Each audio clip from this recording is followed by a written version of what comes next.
আলী যখন শুনলেন নবীজি রুকুতে লম্বা করছেন, আলী তো কান্না শুরু করে দিছে, আলী তো কান্দে। এইবার নবী কয়, আলী আয় আমার বুকে আয়, কান্না করে লাভ নাই, বলো কি হইছে, ঘটনা কি একটু কও, রাস্তায় কি তো হইছে এটা কও। আলী কয়, নবী গো বেশি না, একজন মুরব্বী মানুষকে আমি সম্মান করছি। সুবহানাল্লাহ। একজন বয়স্ক মুরব্বী মানুষকে সম্মান করেছি। চিপা গলির মধ্যে উনি সামনের দিকে হাঁটে আর আমি তার পিছনে পিছনে আসছি। আমি যদি পারতাম ওনাকে চাপ দিয়া সামনে আসতে পারতাম, কিন্তু আমার মন বলে না না, সে তো আল্লাহর কাছে বড় দামি, আল্লাহর কাছে বড় দামি, এই জন্য আমি তার পিছনে পিছনে আইছি গো নবী। নবী কয়, আলী রে আয় বুকে আয়, আয় আমার বুকে আয়। সাহাবীরা একটু শোনো, একটু লক্ষ্য করে শোনো, একজন মুরব্বী, সমাজের মুরব্বী মানুষকে সম্মান করলে আল্লাহ কি পরিমাণ খুশি হয়। আলী রাদিয়াল্লাহু তাআলা আনহু মদিনার মসজিদে আমার নবীর পিছনে নামাজ পড়বেন। একটু মন দিয়ে শোনো যুবক, অত্যন্ত হৃদয় বিদারক একটা ঘটনা শোনো। নবীজির পিছনে নামাজ পড়বেন হযরত আলী রাদিয়াল্লাহু তাআলা আনহু। ঘর থেকে বের হয়েছেন, জামাতের টাইম মতোই যায় নবীর পিছনে নামাজ ধরবেন, এই টাইমে তিনি বের হয়েছেন। আমাদের মতো না, আমরা তো মনে করেন একবারে গড়ি দুইটা বাসা থেকে বের হব, একদম টাইম টু টাইম, যেন 2 মিনিটও যায় মসজিদে বসতে না হয়। কারণ মসজিদে বসা যে কত বড় গুনার কাজ। হ্যাঁ, আমরা বের হইতো এইভাবেই। আর যদি যাই দেখি মসজিদে কাটা একটু সরে গেছে, নামাজের টাইম থেকে 1 মিনিট সরে গেছে, ইমাম সাহেব কই?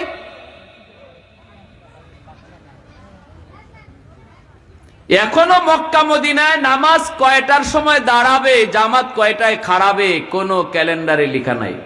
জোহরে আজানের টাইম আছে, যারা মক্কা শরীফ গেছেন দেখবেন, হেরেম শরীফে, মদিনার আশেপাশে, মক্কার আশেপাশে যত মসজিদ আছে, কোন মসজিদে জামাতের টাইম নাই, আজানের টাইম লেখা আছে। জোহরে আজান 1টায় বা 12টায়, আসরে আজান 3টায়। আপনি নামাজ কয়টায় খাড়াবে আপনি পাবেন না। কাউকে জিজ্ঞেস করবেন, ভাই আজান তো হবে 12টায়, নামাজ কয়টায়? মুসল্লিরাও বলবে জানি না। কেন? ইমাম সাহেব যখন আসবে তখনই নামাজ। এটা আমার নবীর যুগ থেকে চালু, এটা আমার রসুলের যুগ থেকে চালু। আজান হয়ে গেছে, দায়িত্ব আমার মসজিদে যাওয়া।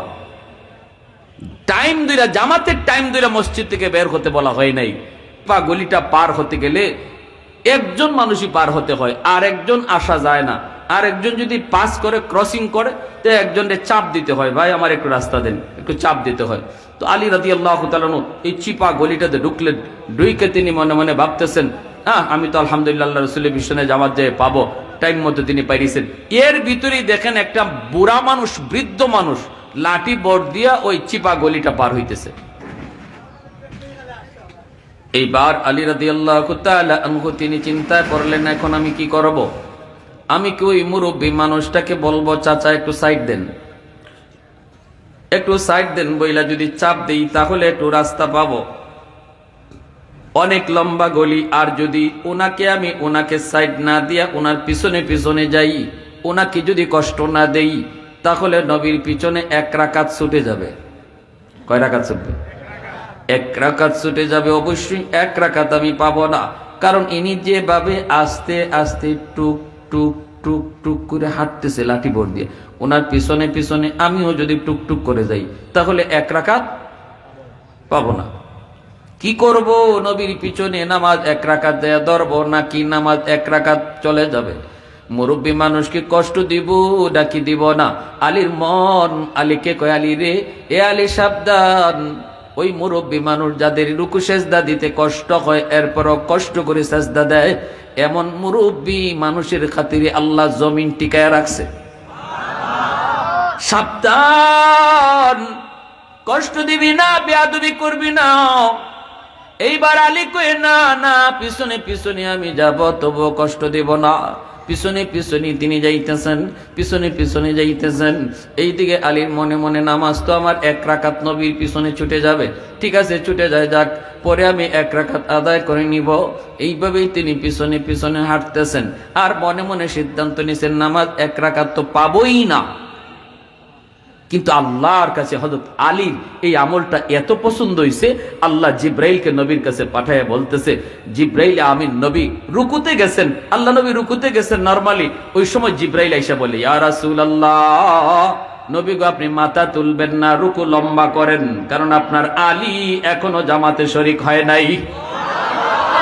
সুবহানাল্লাহ।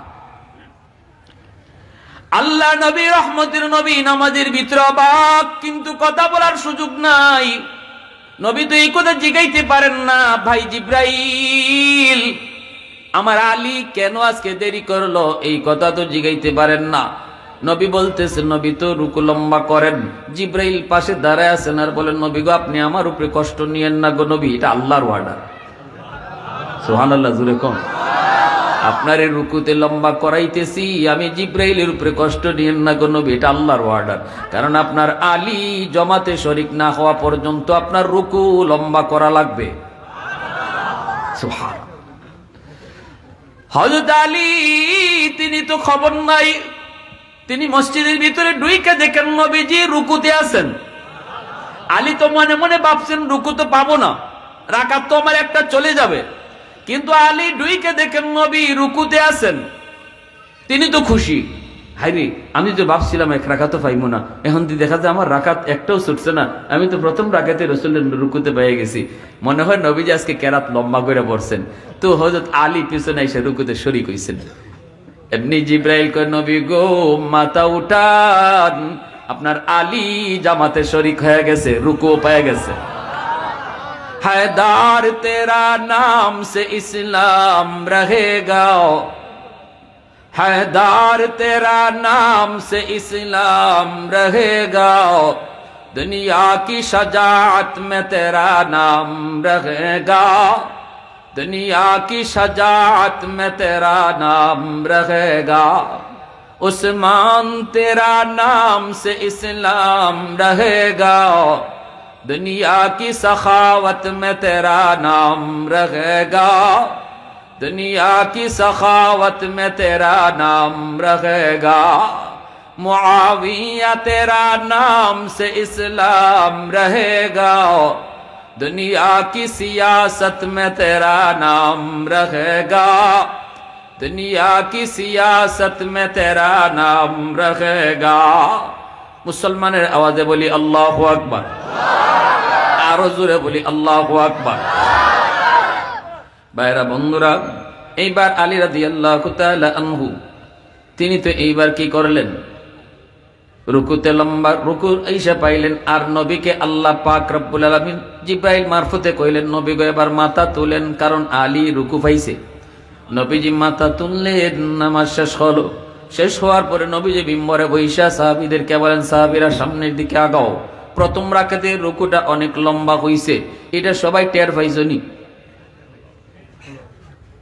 আপনারা টের পাইছেননি? মাতকাতে জিব্রাইল আমিন ইনি নবীরে লম্বা করাইছেন, ঠিক না? এখন সাহাবায়ে কেরাম বলে, ইয়া রাসূলুল্লাহ আমরা তো টের পাইছি, কিন্তু আমরা তো আপনার সামনে কথা কইতে রাজি না গো নবী, আমরা তো মনে করি আল্লাহ আপনারে কখন কোন ইশারায় চালাইতেছে, আমরা কথা বলার কোনো অধিকারই নেই, আল্লাহু ওয়া রাসূলুহু আলাম। নবী বলতেছে, কেন রুকু লম্বা হইছে একটু কারণ জানতে ইচ্ছা হয়নি বলে? জি। নবী কয়, কারণ জানতে হলে আলী আমার কোথায়? আলী কয়, নবী গো আমি পিছে আছি। পিছের কাতারেই তো। নবী কয়, আপনি সামনে আগাইন, সাইড দিন, আপনার মাঝখান দিয়ে সাইড দিন, আলীর সামনে আসতে দিন।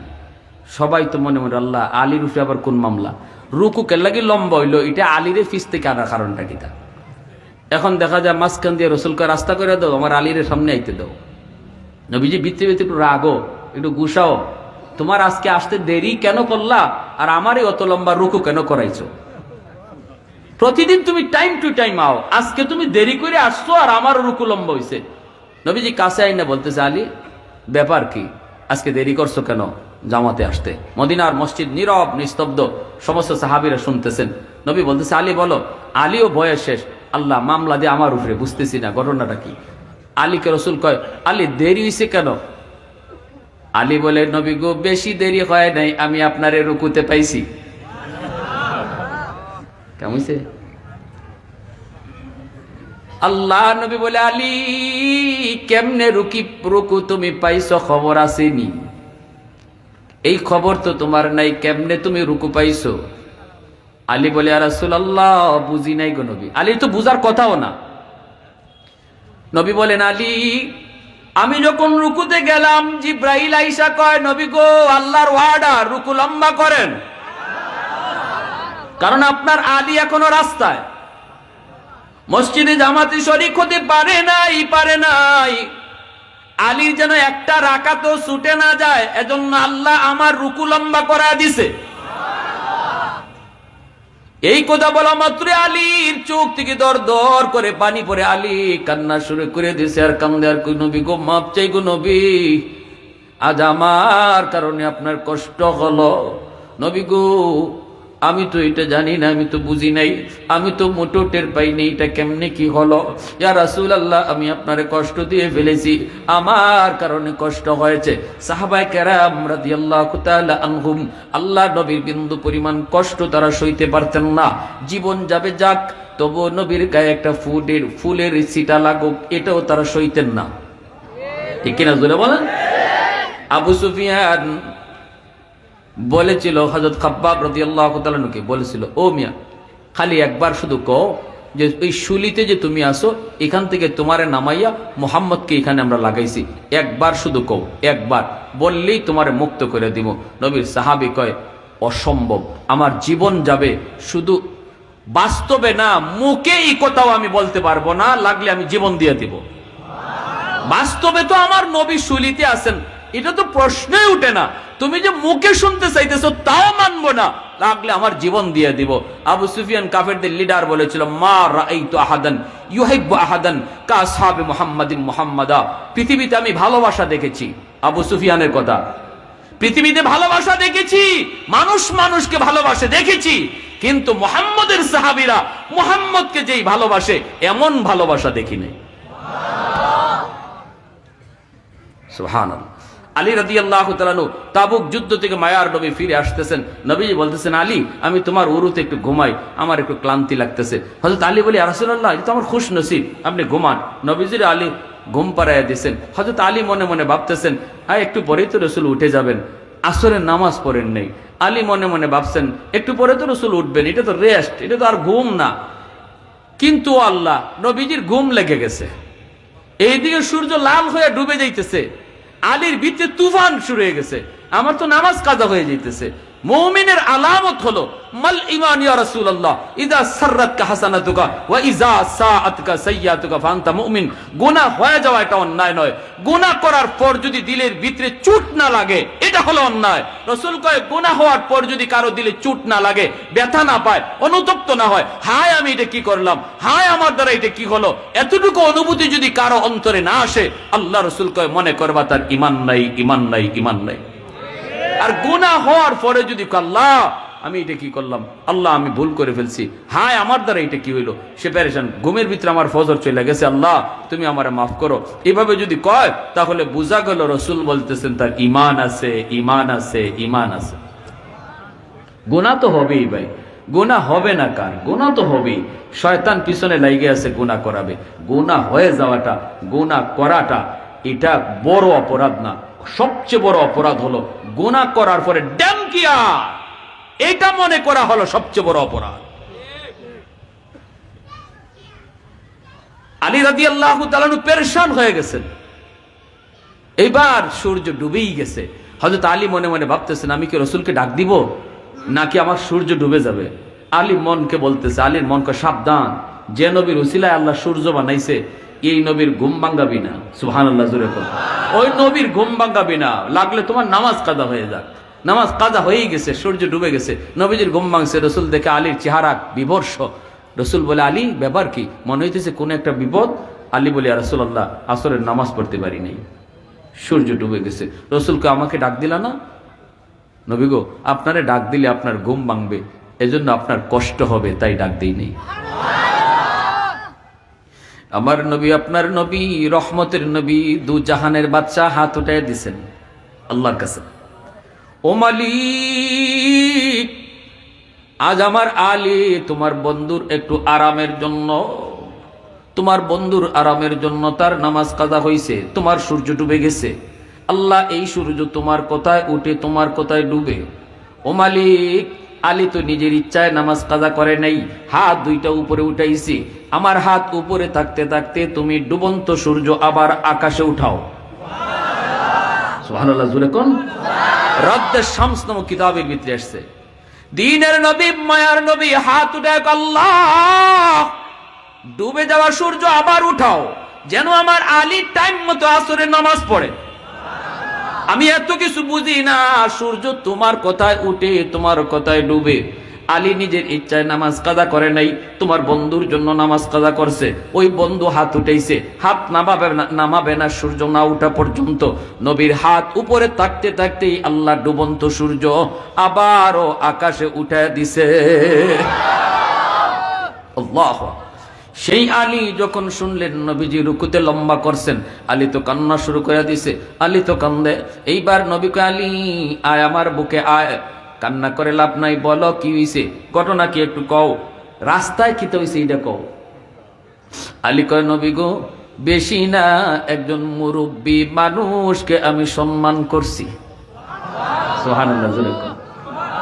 একজন বয়স্ক মুরব্বী মানুষকে সম্মান করেছি। চিপা গলির মধ্যে উনি সামনের দিকে হাঁটে আর আমি তার পিছনে পিছনে আসছি।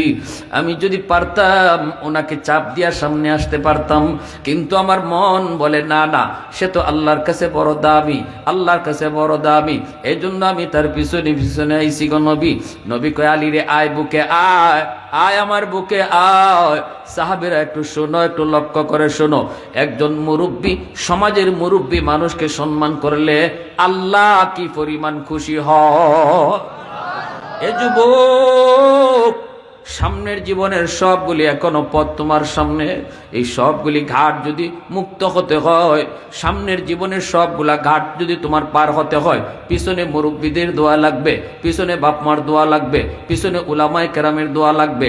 মুরব্বীদের সাথে বেয়াদবি কইরা কোনো যুবক কোনোদিন সফলতা পাবে না, বাপমার মনে কষ্ট দিয়া কোনোদিন কোনো সন্তান সফলতা পাবে না, উলামায়ে কেরামের কলিজায় আঘাত দিয়া কোনোদিন সফলতা পাবে না। ঠিক কিনা? হ্যাঁ, এই 3 শ্রেণীর দোয়া নিতে কারা কারা রাজি আছেন একটু হাত তুলে আল্লাহরে দেখান। আল্লাহ তুমি কবুল করো। সবাই বলেন আমিন, আরো জোরে বলেন আমিন।